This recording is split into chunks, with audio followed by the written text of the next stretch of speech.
कांग्रेस के पास लीडर्स की कमी नहीं है, कांग्रेस के पास माइंड की कमी नहीं है। वो अगर एक अच्छा शासन चलाए, जैसे कि इंदिरा गांधी के टाइम पे चलता था, कि जब एक अच्छा लीडर था जो सबको सपोर्ट करता था, सबके साथ बैठता उठता और सोचता था। अब क्या हो गया है कि हम किसी को सत्ता नहीं देंगे, हम बैठेंगे, मैं बैठूंगी या मेरा बेटा बैठेगा या थर्ड पर्सन वो बैठेगा जो हमारे कहने पर चले। तो भाई ऐसे तो चलेगा नहीं। एक ही इंसान के पास हमेशा तो सब कुछ रहता नहीं है। अगर वो उनके पास इतने पढ़े लिखे, जैसे डॉक्टर मनमोहन, इतने बड़े अर्थशास्त्री जो हैं, जो इतने बड़े क्राइसिस से हमारे देश को निकाल के लाए थे, ऐसे लोगों को तुम खामोश करके बैठा दोगे। इस वक्त राजस्थान में जो सियासी जंग चल रही है, तो क्या आपको लगता है कि जो मध्य प्रदेश में हुआ था वही सेम चीज इस वक्त राजस्थान में भी दोहराई जा सकती है?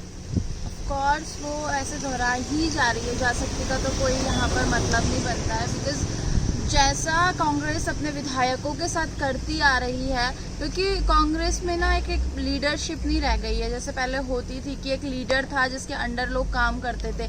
उनको भी पता है कि अब इस पार्टी में कोई फ्यूचर नहीं है, एंड कोई भी वो अपना फ्यूचर पहले देखता है, अपना करियर पहले देखता है। तो जैसे मध्य प्रदेश में हुआ, सेम चीज़ अब राजस्थान में ज़रूर होगी। तो क्या आप ये मानती हैं कि कांग्रेस पार्टी में जो यंग ब्लड है उसे लगातार पीछे किया जाता है और उसकी नहीं सुनी जाती है?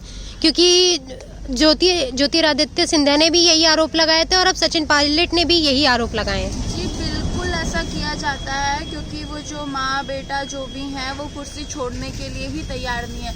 ऐसा नहीं है कि कांग्रेस के पास लीडर्स नहीं है, कांग्रेस के पास ज़्यादा पढ़े लिखे और ज़्यादा माइंडेड लीडर्स है। बट प्रॉब्लम क्या है ना कि वो लोग अपनी कुर्सी तो छोड़ना नहीं चाहते हैं। तो जब दूसरे आदमी को तुम मौका ही नहीं दोगे तो वो कहीं तो जाएगा ना, जहाँ उसे चांस मिले। चीज़ तो वहीं आ जाती है, जहाँ फ्यूचर है वहाँ लोग जाएंगे।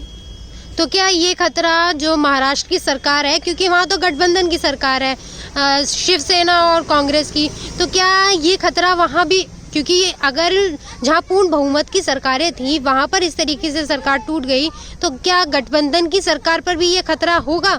क्या कांग्रेस को महाराष्ट्र को लेकर भी थोड़ा सीरियस होने की जरूरत है? कांग्रेस को बिल्कुल ज़रूरत है, केवल महाराष्ट्र के लिए ही नहीं, हर एक उस राज्य के लिए जहां पर उसके लोग काम कर रहे हैं। बिकॉज कि वो लोग चाहते हैं कि राज हम करें और काम सब करें, तो ऐसा नहीं चलेगा। अगर किसी से काम करवाना है तो उसको राज भी देना होगा। उससे किसी से अगर तुम काम निकाल रहे हो, अपना काम करवा रहे हो, तो ये तो जाहिर सी बात है ना कि वो इंसान अपना हक मांगेगा, अपना फ्यूचर मांगेगा। गद्दी तुम्हें चाहिए, सब कुछ, नाम फेम जो भी होता है तुम्हें चाहिए, और तुम्हें चाहिए कि काम दूसरा करके दे।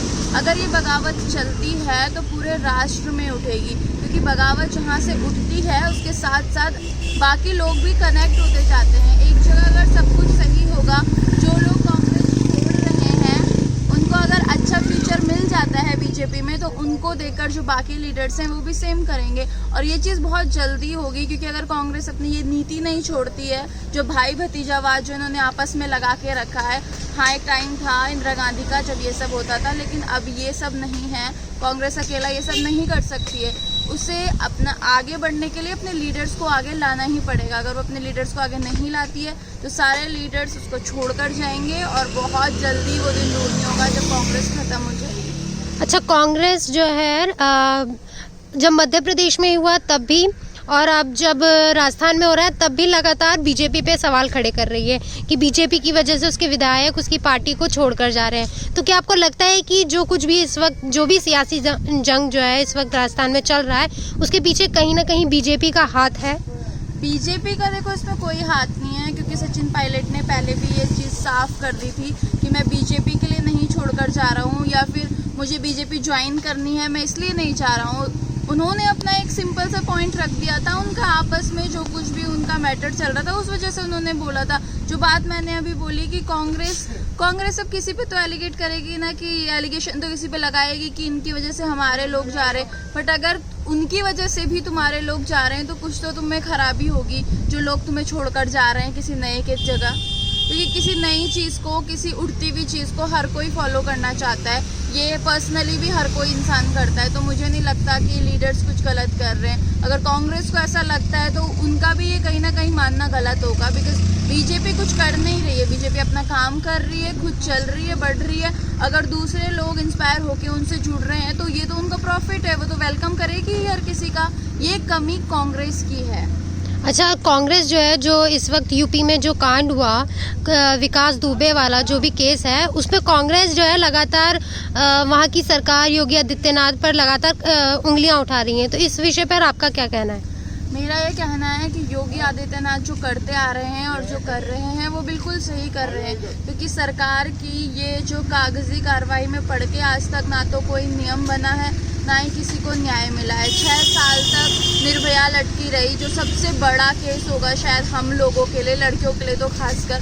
तो कुछ बात नहीं है, बिल्कुल सही कर रहे हैं। जो क्रिमिनल को जिस टाइम पे, अब भले ही वो पहले से डिसाइडेड है या वो हुआ या स्क्रिप्टेड है, जो भी है, बट जो भी हो रहा है बिल्कुल सही हो रहा है। और कांग्रेस जो कर रही है ना, एज इन की अपोजिशन पार्टी है, तो भाई कुछ तो बोलना ही है, क्योंकि पेट तो अपना भी पालना ही है। अपोजिशन चुप बैठेगा तो लगेगा देश को कि कुछ नहीं हो रहा है देश में, तो बस न्यूज़पेपर में आना ही है। अपोजिशन है तो अपना काम करना ही है, वो सिर्फ इसलिए कर रही है।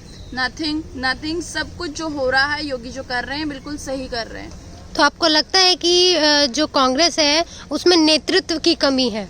बिल्कुल कमी है, यही सबसे बड़ी कमी है। कांग्रेस के पास लीडर्स की कमी नहीं है, कांग्रेस के पास माइंड की कमी नहीं है। वो अगर एक अच्छा शासन चलाए, जैसे कि इंदिरा गांधी के टाइम पे चलता था, कि जब एक अच्छा लीडर था जो सबको सपोर्ट करता था, सबके साथ बैठता उठता और सोचता था। अब क्या हो गया है कि हम किसी को सत्ता नहीं देंगे, हम बैठेंगे, मैं बैठूंगी या मेरा बेटा बैठेगा या थर्ड पर्सन वो बैठेगा जो हमारे कहने पर चले। तो भाई ऐसे तो चलेगा नहीं। एक ही इंसान के पास हमेशा तो सब कुछ रहता नहीं है। अगर वो उनके पास इतने पढ़े लिखे, जैसे डॉक्टर मनमोहन, इतने बड़े अर्थशास्त्री जो हैं, जो इतने बड़े क्राइसिस से हमारे देश को निकाल के लाए थे, ऐसे लोगों को तुम खामोश करके बैठा दोगे। बीजेपी के पास लीडर्स हैं, पर कांग्रेस के पास बहुत क्रीम लोग हैं, बट इसका कोई यूज़ नहीं है जो कि कांग्रेस कर रही है कि बस हम ही हैं। तो ऐसे में तो जहाँ पर मैं शुरू हो जाता है वहाँ पर इंसान का पतन होना तो बहुत हो ही जाता है। मैं यानी कि इंसान का पतन।